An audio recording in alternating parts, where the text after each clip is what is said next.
देखिए, हर एक माता पिता यही चाहता है कि वो अपने बच्चे के फ्यूचर को सिक्योर करे, बेटा हो या बेटी हो। लेकिन हमारा मकसद यही होता है कि हमारा बच्चा जब बड़ा होगा तो बच्चे की पढ़ाई के लिए हमारे पास इतना पैसा होना चाहिए ताकि हम बच्चे को अच्छी शिक्षा दे पाए। और कभी कभी आप लोग गलती ये करते हैं कि आप लोग सही पॉलिसी का चुनाव नहीं करते हैं। अगर आप एक इंश्योरेंस एडवाइजर हैं और आप ये पॉलिसी अपने कस्टमर को बताएंगे तो कहीं ना कहीं इस पॉलिसी को सुनकर आपका कस्टमर आपसे इंश्योरेंस पॉलिसी जरूर लेगा। तो आज की इस वीडियो में हम बात करने वाले हैं एक ऐसी पॉलिसी के बारे में जो पॉलिसी अगर आपके कस्टमर को पता होगी तो कहीं ना कहीं ये पॉलिसी उस पर जरूर पॉजिटिव इफेक्ट डालेगी, क्योंकि इस पॉलिसी में जो फीचर्स दिए गए हैं वो बहुत ही यूनिक फीचर है। और फीचर ये है कि जो हमारी प्लानिंग होती है, जो हम चाहते हैं कि जब हमारा बच्चा बड़ा होगा तो बच्चे की पढ़ाई के लिए हमारे पास इतना पैसा होना चाहिए, उतना पैसा हमारे जीते जी भी मिलेगा। और अगर कल पॉलिसी होल्डर के साथ में कुछ मिसहैपनिंग हो जाती है तो भी LIC उनके ना रहने पर उनके बच्चे को ये पूरा पैसा देगी। आइए जानते हैं इस पॉलिसी के बारे में, ये कौन सी पॉलिसी है। तो अभी मैं आपको लेके चलता हूं अपने व्हाइट बोर्ड पर और आपको समझाता हूं इस पॉलिसी के फीचर्स के बारे में कि क्या फीचर्स हैं। और इस पॉलिसी में जो एंट्री एज है वो 18 साल से लेके 50 साल के बीच में है। बहुत लोग इस पॉलिसी को LIC जीवन लक्ष्य के नाम से कहते हैं और बहुत लोग इस पॉलिसी को LIC कन्यादान पॉलिसी के नाम से जानते हैं। आइए जानते हैं इस पॉलिसी के फीचर्स क्या हैं जो दूसरी पॉलिसी से इस पॉलिसी को ज्यादा अट्रैक्टिव बनाते हैं। देखिए, हम सब चाहते हैं कि जैसे हम आज यहां पर हैं, मैं आपको एक प्रैक्टिकल समझा रहा हूं। जैसे हम आज यहां पर हैं और यह है 0 ईयर, राइट, 0 ईयर, और यहां पर 18 ईयर और यहां पर 21 ईयर। आप सभी इस पॉलिसी को बहुत ध्यान से समझें क्योंकि इस पॉलिसी का नाम है LIC जीवन लक्ष्य। LIC जीवन लक्ष्य इस पॉलिसी का नाम है। इसको कन्यादान पॉलिसी के नाम से भी जाना जाता है, कन्यादान पॉलिसी, राइट। इसको कन्यादान पॉलिसी के नाम से क्यों जाना जाता है वो भी हम डिस्कस करेंगे, लेकिन पहले हम बताते हैं कि यह पॉलिसी क्यों हर एक पेरेंट्स के पास होनी चाहिए।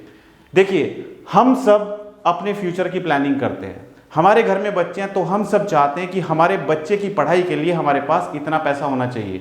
क्योंकि आज अगर कोई पोस्ट ग्रेजुएट करता है, कोई MBA करता है, MCA करता है, BTech करता है, MTech करता है, तो आज की डेट में उसको कितने पैसे चाहिए होते हैं इन सब डिग्री को करने के लिए। मान के चलते हैं, हम प्लान करते हैं कि जब हमारा बच्चा 21 साल का होगा तो उस टाइम पे हमारे पास 21 लाख रुपए होने चाहिए। हमने आज से ही प्लानिंग की कि जब हमारा बच्चा 21 साल का होगा तो हमारे पास 21 लाख रुपए होने चाहिए। और आज हमारे बच्चे की एज कितनी है? न्यूबॉर्न बेबी है 0 ईयर, राइट। एक न्यूबॉर्न बेबी के लिए एक फादर प्लान कर रहा है कि जब उसका बच्चा 21 साल का होगा तो उसके पास 21 लाख रुपए होना चाहिए। ये तो हम प्लानिंग कर रहे हैं, बट क्या जो हम प्लान करते हैं वो हमारी प्लानिंग पूरी होती है? नहीं होती है। प्लान तो हम बहुत कुछ करते हैं लेकिन प्लानिंग सक्सेस होना या ना होना वो हमारे हाथ में नहीं होता है। मान के चलते हैं, ये तो हमने प्लानिंग की कि 21 साल में मैं इतना पैसा हर महीने जोड़ूंगा और मेरे बच्चे को 21 साल के बाद इतना पैसा मिलना चाहिए। वो चाहता है, वो ये प्लान करता है कि आज उसकी जो सैलरी आ रही है उस सैलरी में से वो लगभग 5,000 रुपए हर महीने सेव करेगा बच्चे के नाम से। मान के चलते हैं 1 साल के बाद फादर की डेथ हो जाती है। मान के चलते हैं 1 साल के बाद फादर की डेथ हो जाती है, तो उस केस में ये जो प्लानिंग थी कि मैं 21 साल तक हर महीने 5,000 रुपए बच्चे के अकाउंट में जमा करूंगा। फादर ने बच्चे का एक अकाउंट ओपन कराया बैंक में और उसने प्लान किया कि जो भी सैलरी आएगी उस सैलरी में से 5,000 रुपए महीना में बच्चे के अकाउंट में डालता जाऊंगा। अब फादर ने डालना शुरू किया, लेकिन 1 साल के बाद फादर की डेथ हो जाती है। तो उस केस में 1 साल तक यानी कि 12 महीने जमा किए कितने, 5,000 रुपये महीना। तो टोटल कितने जमा किए, 60,000 रुपये। तो फादर सिर्फ 60,000 रुपये ही जमा कर पाया था बैंक अकाउंट में, लेकिन फादर की डेथ हो जाती है। तो जो फादर की प्लानिंग थी कि बच्चे को 21 लाख रुपए मिलने चाहिए, तो क्या ये बैंक अकाउंट में मिल पाएगा? क्योंकि ये समझना जरूरी है आपको कि LIC पॉलिसी और बैंक में पैसा रखने से या म्यूचुअल फंड में पैसा रखने से कौन सा बेटर है। जब तक आप ये नहीं समझ पाएंगे तो आप अपने बच्चे के फ्यूचर को सिक्योर नहीं कर पाएंगे।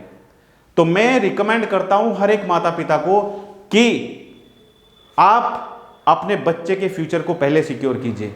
ये एक ऐसी पॉलिसी है जिसमें आज ही आप प्लान करेंगे कि भाई मेरे बच्चे को 21 लाख रुपए चाहिए 21 साल के बाद, तो ये पैसा हमारे जीते जी भी मिलेगा और अगर हम नहीं रहेंगे तो भी मिलेगा।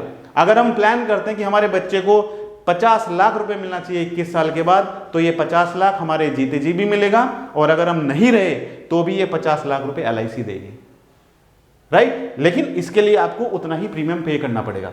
अब पहला सिनेरियो क्या था? पहला सिनेरियो था कि एक फादर ने, यहां पे मान के चलते हैं 2 फादर हैं, एक A है और एक B है। तो जो फादर A है, फादर A ने प्लान किया कि मेरे को अपने बच्चे के लिए मैं 5,000 रुपये हर महीना, 5,000 रुपये हर महीना, 5,000 पर मंथ किसमें इन्वेस्ट करूंगा? फिक्स डिपॉजिट में, राइट। वही दूसरे फादर ने प्लान किया, उसका बच्चा भी 0 ईयर का है और दोनों का बच्चे की 0 ईयर है, राइट।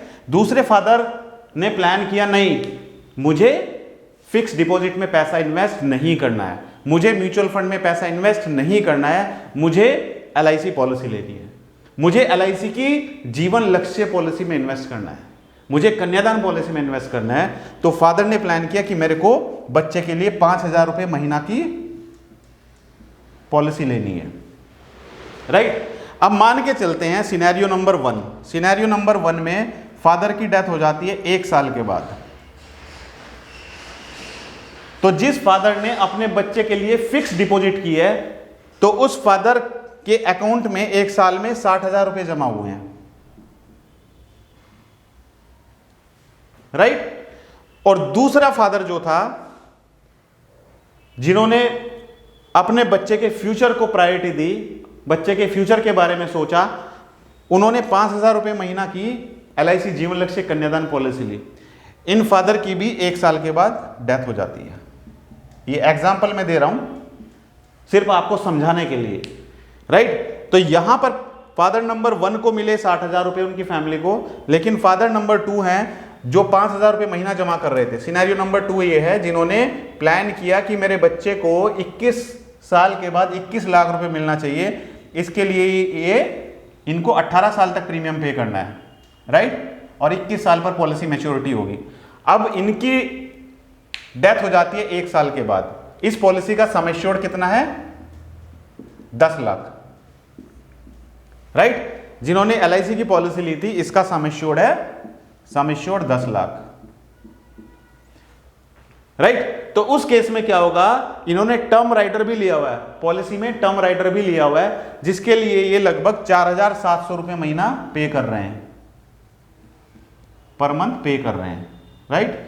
5,000 की बजाय 4,700 रुपए महीना पे कर रहे हैं, ठीक है। अब इन्होंने 1 साल तक प्रीमियम पे किया, 12 महीने तक इन्होंने 4,700 रुपये महीना पे किया। उसके बाद इनकी, भगवान ना करे, इनके साथ में मिसहैपनिंग हो जाती है और इनकी डेथ हो जाती है।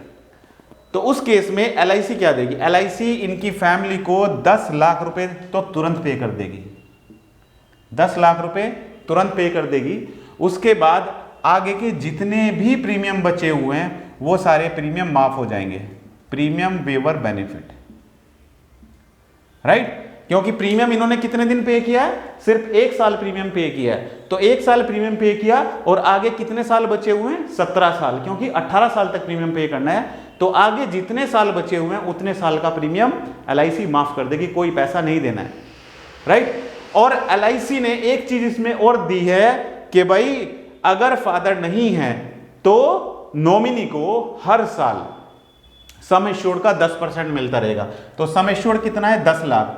तो 10 लाख का 10% होता है 1 लाख रुपए। तो LIC यहां पर 1 लाख रुपए हर साल नॉमिनी को पे करती जाएगी। नॉमिनी कौन है? बच्चा।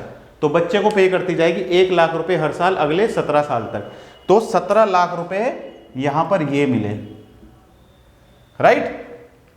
तो फादर नंबर 1 को क्या मिला था? 60,000 रुपए, क्योंकि उन्होंने फिक्स डिपॉजिट में या म्यूचुअल फंड में हर महीने 5,000 की सिप की, 60,000 रुपए जमा किए, प्लस उस पर थोड़ा बहुत इंटरेस्ट लगा लीजिए, मान के चलते 70,000 रुपए उनको मिल जाते हैं। लेकिन फादर नंबर 2, राइट, उनको क्या मिला? 10 लाख रुपए ऑन द डेथ होने पर उनके नॉमिनी को मिल जाते हैं, प्लस 17 लाख रुपीज, जो 1 लाख रुपए हर साल मिलेगा।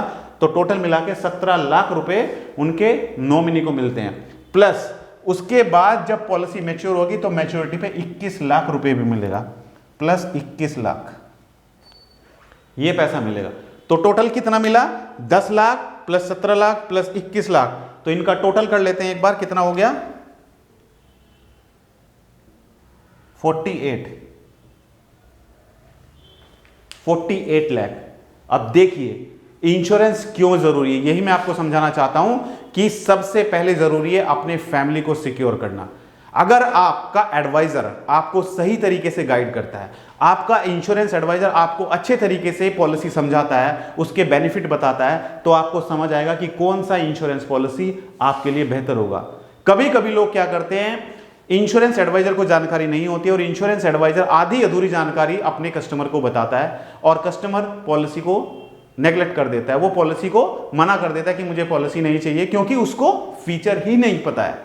तो सबसे पहले अगर आप एक इंश्योरेंस एडवाइजर है, आप अपने कस्टमर को इस तरीके से कंपैरिजन करके बताइए कि सर देखिए, अगर आप फिक्स डिपॉजिट में या म्यूचुअल फंड में इंश्योरेंस पॉलिसी की बजाय पैसा लगाते हैं, तो ये एग्जांपल देके बताइए कि जो नॉमिनी है, अगर पॉलिसी होल्डर की डेथ हो जाती है तो नॉमिनी को सिर्फ 60,000 रुपए मिलेगा, लेकिन वहीं पर अगर लाइफ इंश्योरेंस पॉलिसी में इन्वेस्ट करते हैं तो नॉमिनी को कितना पैसा मिलेगा? 48 लाख रुपीस। तो दोस्तों देखिए कितना बड़ा डिफरेंस है। ये एक ऐसी पॉलिसी है जो 18 साल से 50 साल का कोई भी व्यक्ति ले सकता है। और इस पॉलिसी का बेनिफिट ये कि ये बच्चे के फ्यूचर के लिए भी आप ले सकते हैं। एक हस्बैंड वाइफ है, वो अपनी वाइफ के लिए ले सकता है, वाइफ लेना चाहती है हस्बैंड के लिए तो वाइफ भी हस्बैंड के लिए ले सकते हैं, या दोनों प्लान का कॉम्बिनेशन बना के बराबर बराबर सम एश्योर्ड रख के पॉलिसी ले सकते हैं। अगर एक को कुछ होता है तो दूसरे को पैसा मिलेगा और दूसरे को कुछ होता है तो एक को कुछ पैसा मिलेगा। यानी कि वाइफ को कुछ होता है तो हस्बैंड को पैसा मिलेगा और हस्बैंड को कुछ होता है तो वाइफ को पैसा मिलेगा। तो ये पॉलिसी एक ऐसी पॉलिसी है जो हर एक इंश्योरेंस एडवाइजर को भी पता होनी चाहिए और हर एक घर में ये पॉलिसी होना बहुत जरूरी है। कभी कभी लोग पॉलिसी का चुनाव करने में डगमगा जाते हैं, सही पॉलिसी का चुनाव नहीं कर बैठते हैं, क्योंकि मार्केट में इतनी सारी पॉलिसीज हैं, इतनी सारी कंपनियां हैं, कस्टमर कंफ्यूज हो जाता है। तो अगर आप चाहते हैं कि सही पॉलिसी आपको मिले, अगर आप चाहते हैं कि आपको सही पॉलिसी आपकी रिक्वायरमेंट के अकॉर्डिंग कौन सी है, तो आप हमसे कांटेक्ट कर सकते हैं। हमारा नंबर है 99710, मैं यहाँ पे लिख देता हूँ 9971088822, राइट। इस नंबर पर आप संपर्क कर सकते हैं। तो हमारी टीम आपसे कांटेक्ट करेगी और आपको समझाएगी कि आपके फ्यूचर के लिए कौन सा प्लान बेस्ट है। तो दोस्तों ये था आज का वीडियो प्रोडक्ट के बारे में कि LIC की जीवन लक्ष्य पॉलिसी के क्या बेनिफिट होते हैं, जीवन लक्ष्य पॉलिसी क्यों फायदेमंद है और जीवन लक्ष्य पॉलिसी फिक्स डिपॉजिट और म्यूचुअल फंड से क्यों बेटर है। तो अगर आपको मेरा वीडियो अच्छा लगा तो वीडियो को लाइक कीजिए और सब्सक्राइब कीजिए हमारे इस यूट्यूब चैनल को। और अगर आप हमारी वीडियो हमारे फेसबुक पेज पर देख रहे हैं तो हमारे फेसबुक पेज को लाइक कीजिए और फॉलो कीजिए। और हाँ भूलिएगा नहीं, हर एक संडे रात ठीक 9 बजे मैं अपना यूट्यूब लाइव प्रोग्राम लेकर आता हूं, जिसको आप हमारे फेसबुक पेज पर देख सकते हैं और आप हमारे यूट्यूब चैनल पर देख सकते हैं। तो आज की इस वीडियो में इतना ही। थैंक यू सो मच, बहुत बहुत धन्यवाद आप सभी का हमारी वीडियो से जुड़ने के लिए।